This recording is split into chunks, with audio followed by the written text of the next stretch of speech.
Chess Lab. In today's game, we will discuss the game between Nimzowitsch and Tarrasch, played in St. Petersburg in 1914. So the game starts with d4, d5, knight to f3, and c5. And true to his style, this is the characteristic move of the Tarrasch defense, which comes out of the Queen's Gambit decline. Black often ends up with an isolated d-pawn, but Tarrasch seemed to believe that he will have enough piece played and enough compensation for it.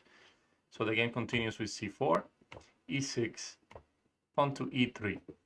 The modern approach to this kind of setups is to go for c takes d5, e takes d5, and play the move to g3. Now this bishop will come to g2, and it will be ideally placed to put pressure on the d5 pawn, which is going to be isolated in the future.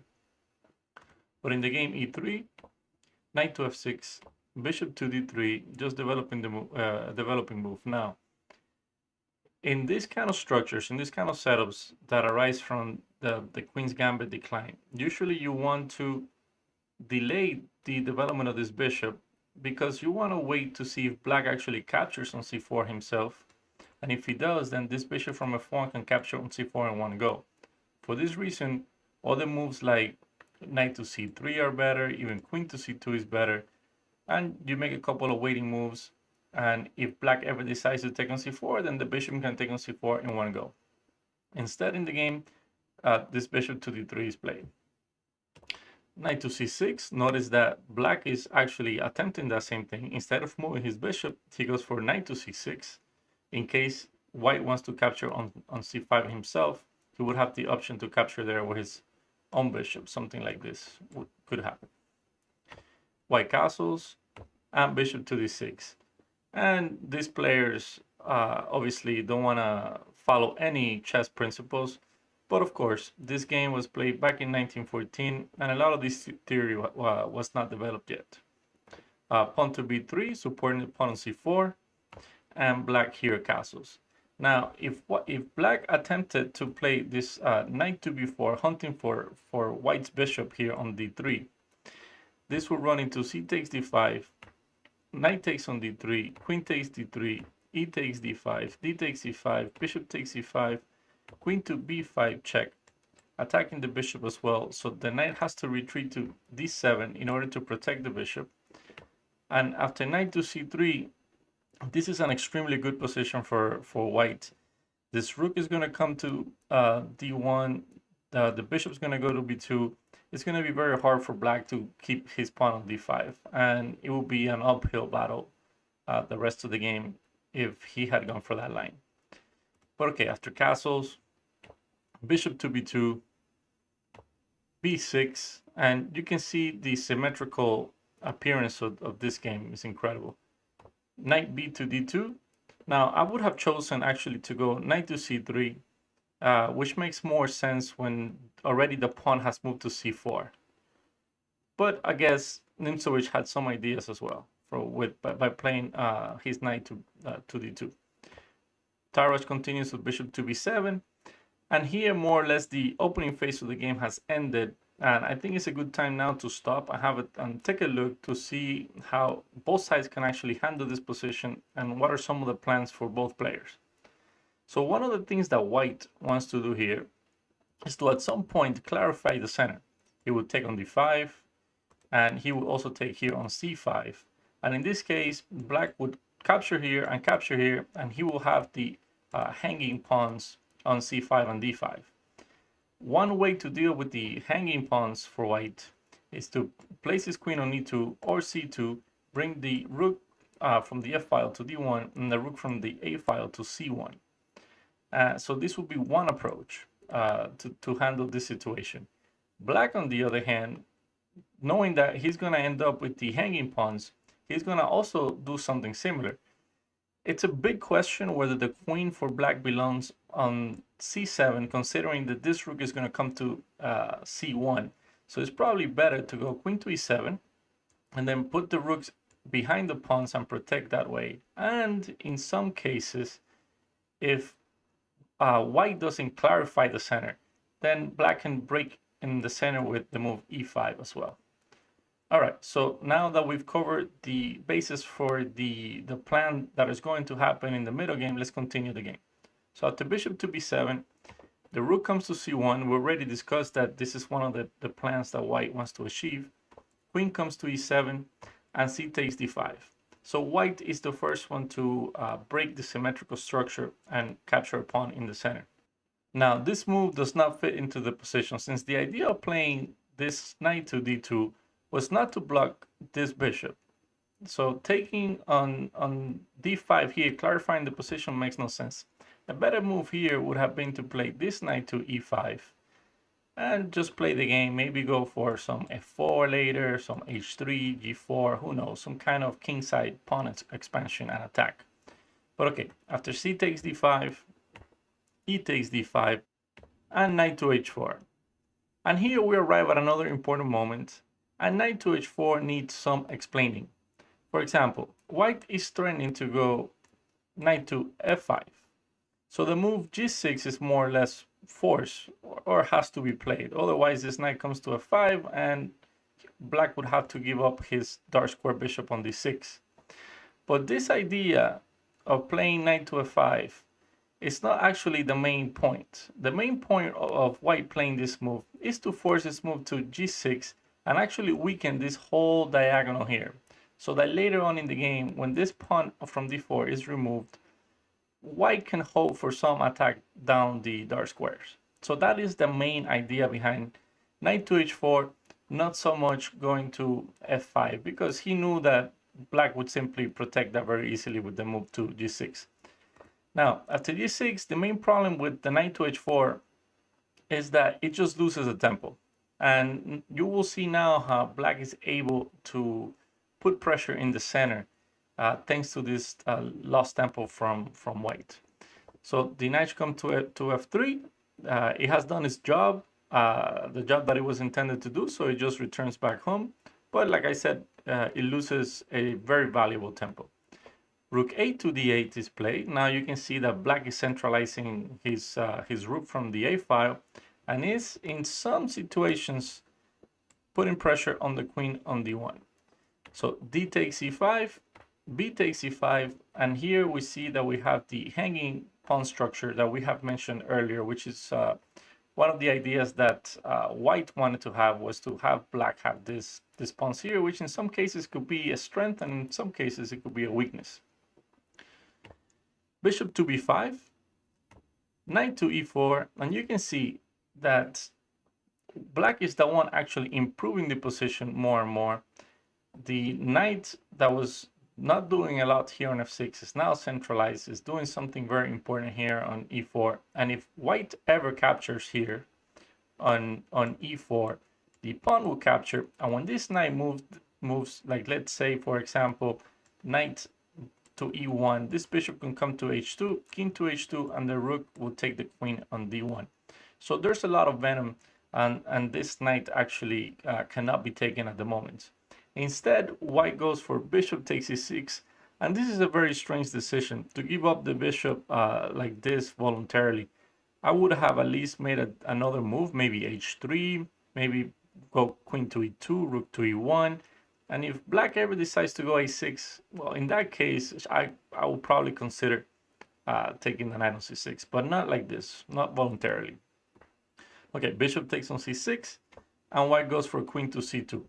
The main plan for white here is to go knight takes on e4, pawn takes on e4, knight from f to d2. Obviously, this knight on d is no longer there, so only one knight can go to d2. And go for queen to c3 and putting pressure down the diagonal.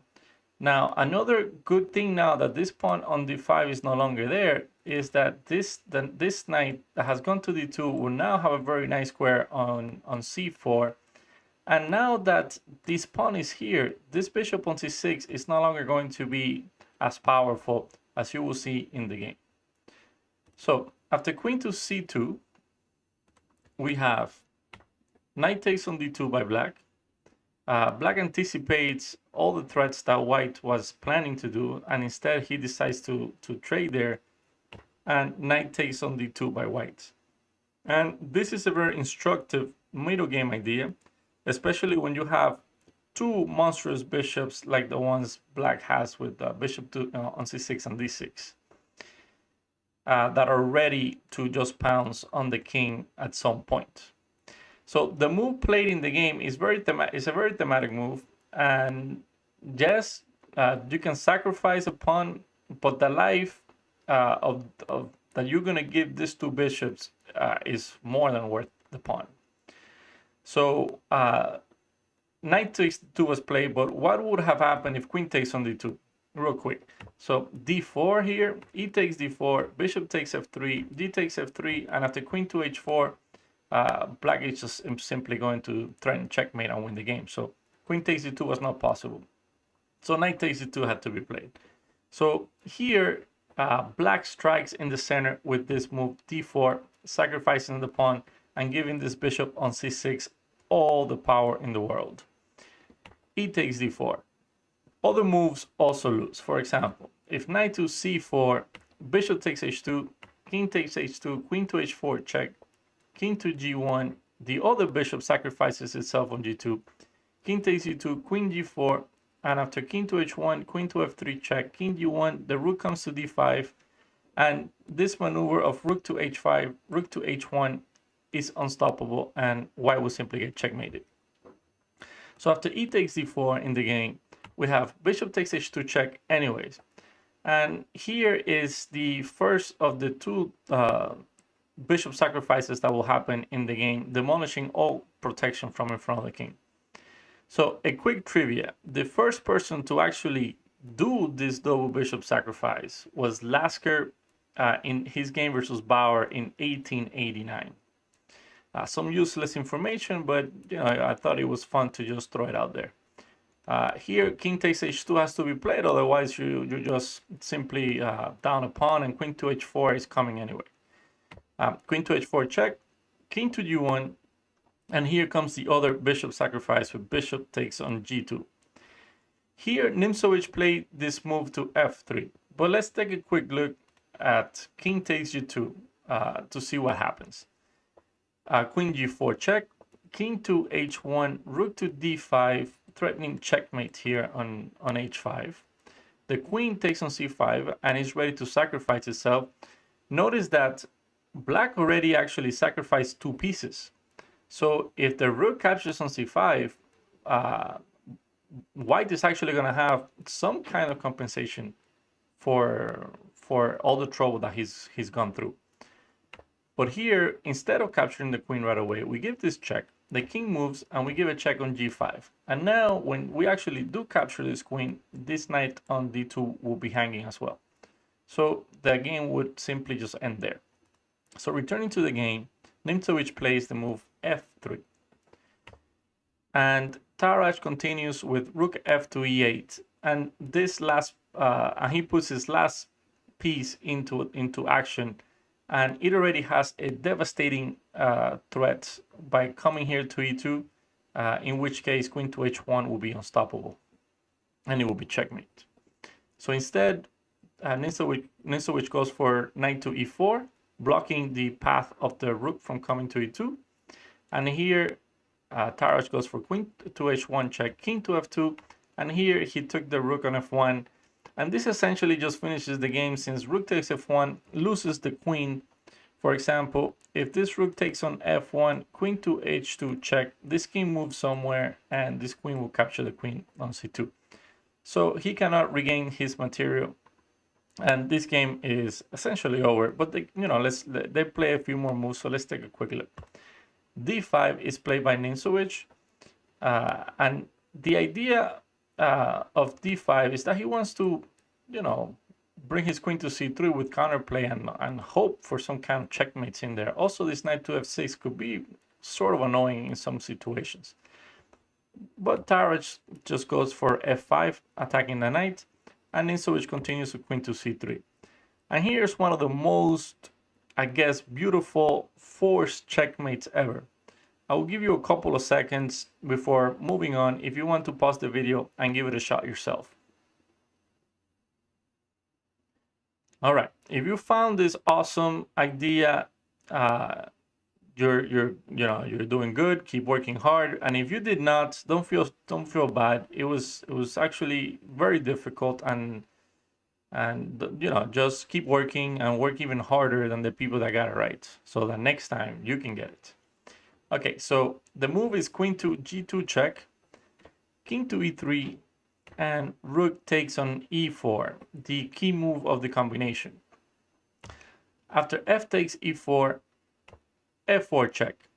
And now I have to admit that this move that was played, although it's beautiful and it leads to an amazing king chase with a beautiful finish, it is not the most precise. And there was a quicker checkmate that is the one I hope you guys found when you were solving this position. So the idea is that queen to g3 check, the king has to come to d2, there's no other squares.